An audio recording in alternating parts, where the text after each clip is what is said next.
tahun politik 2024 ya. Kalau kita lihat tentunya di 2 tahun terakhir dan tahun ini hampir sama, yaitu fokus kita adalah inflasi dan juga interest rate. Nah, interest rate sudah mulai kalau kita lihat mulai mereda ya, karena faktor the Fed-nya sendiri sudah semalam sudah 5,25 ya, 25 basis point. Nah, yang harus dijaga adalah inflasi.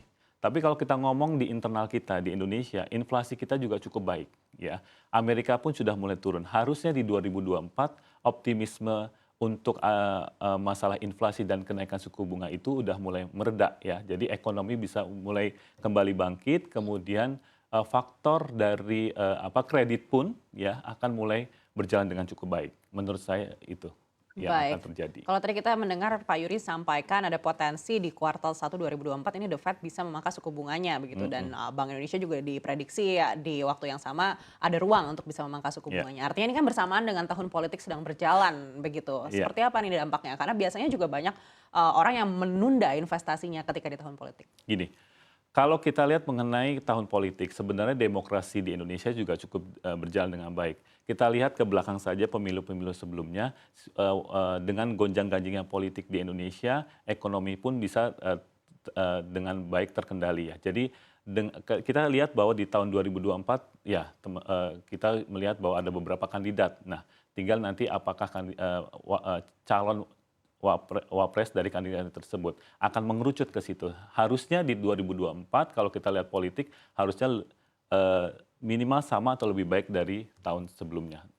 Tidak banyak isu yang bisa membuat baik itu ekonomi kita turun ataupun kurs mata uang kita juga akan bergejolak. Itu Baik, artinya akan tetap stabil begitu tetap ya di tahun stabil. politik. Baik, Ya. Pak Yuri kalau tadi Bapak sampaikan ada potensi untuk bisa dipangkas suku bunga The Fed ini di kuartal 1 2024 nanti dan ini bersama dengan tahun politik kita begitu. Apakah Anda lihat ini mungkin akan bisa membuat pasar keuangan ini terancam?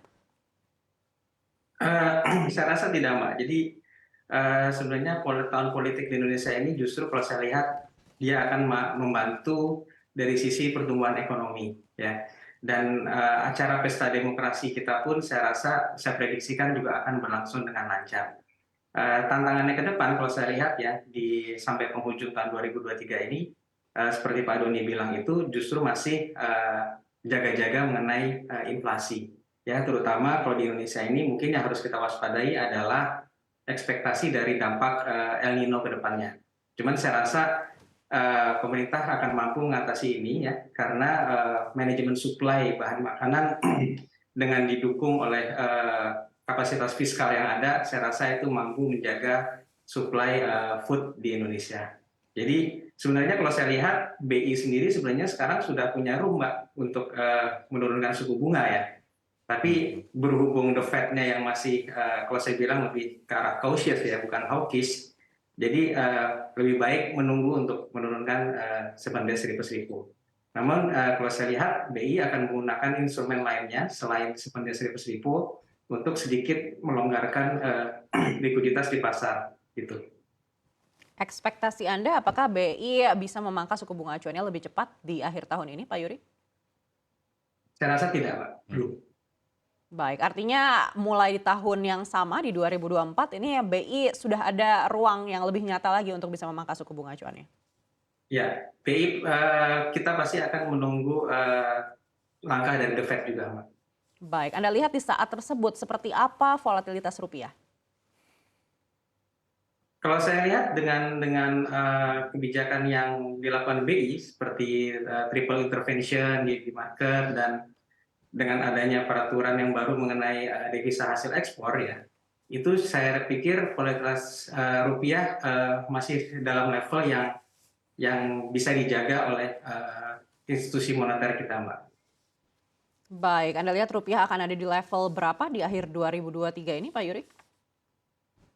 Saya melihat rupiah mungkin akan masih berada di sekitar level 14.8, 15.2. Baik, kita beralih ke Pak Doni. Pak Doni, kalau Anda lihat rupiah akan ada di level berapa di akhir 2023 ini? Kalau kita lihat range-nya masih 14.850 sampai 15.150.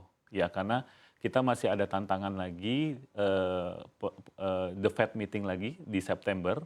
walaupun ekspektasi market ini adalah terakhir, tapi kita dari statement semalam pun mereka mengatakan bahwa mereka tidak menutup kemungkinan untuk menaikkan lagi di September. Jadi tantangan kita nanti untuk berita terakhirnya itu di September. Mudah-mudahan keputusan The Fed ini adalah final di Juli ini, dia tidak akan menaikkan. Karena faktor eksternal itu yang sangat mempengaruhi volatility dari baik itu harga rupiah dan juga volatility dari harga bonds-nya ya, khususnya yang 10 years IDR-nya ya gitu. Baik, kalau kita berkaca pada data terakhir ini terjadi pertumbuhan kredit perbankan yang melambat di bulan Juni dan pertumbuhan DPK-nya juga masih dalam tren perlambatan. Seperti apa tantangan dan peluang yang bisa dapat perbankan hingga akhir tahun, terutama ketika BI juga diekspektasi masih akan menahan suku bunga acuannya dan The Fed masih ada kemungkinan untuk bisa menaikkan lagi?